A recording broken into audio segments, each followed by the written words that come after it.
Hello on YouTube. So today I'm making a video on a gas dryer.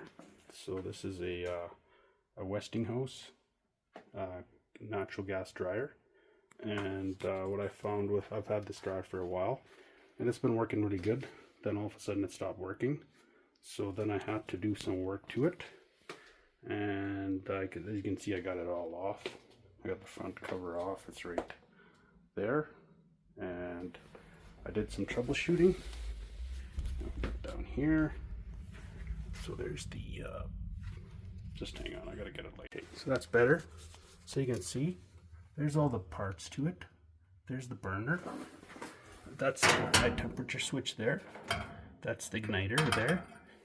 Then these are the two solenoids that turn on the gas valve and turn it off, and it's got the high and low temperature switch, and then it's also got the fan. Then in there is the door switch, which is on the door itself. So what I found was I did all the continuity test on the igniter, the hot air, the high temperature sensor, and also on the coils. And what I found was the coil, this coil had, it was open circuit, so the coil was no good anymore. So what I did is I ordered some new coils, and I'm going to put it back together, and then we're going to see how this thing runs. So I'll be right back. So again, I changed the coil, and I just gave it a test run just to make sure it's working, and it's working good. And so I changed not the one coil, there's two coils, so I changed both of them, and I did test it just to make sure it is working. So now I'm going to put it all back together, and should be all good. The one thing I do have to say is you want to make sure that you shut the gas supply off, and also that you unplug the dryer before you attempt any kind of work or troubleshooting on it. And all you need is a multimeter like that to do all your testing. There's the old coil, that was kind of the bad one, and then since I was at it, I changed the other one as well.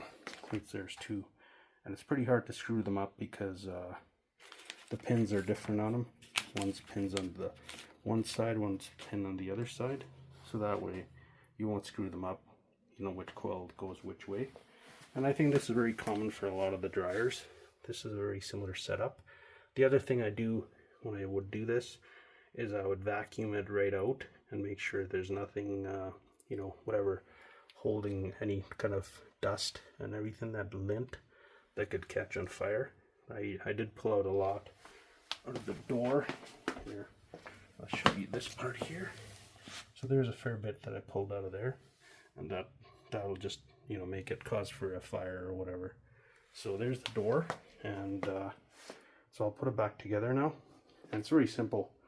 The door just kind of slides down, and then you pop it forward, put the drum on, hook up the switch, and then you just put the top down and put the belt on, which I took off, and it's all good to go. So hope you like this video, and leave a thumbs up, and look forward to the next one. Thanks very much. Have a nice day.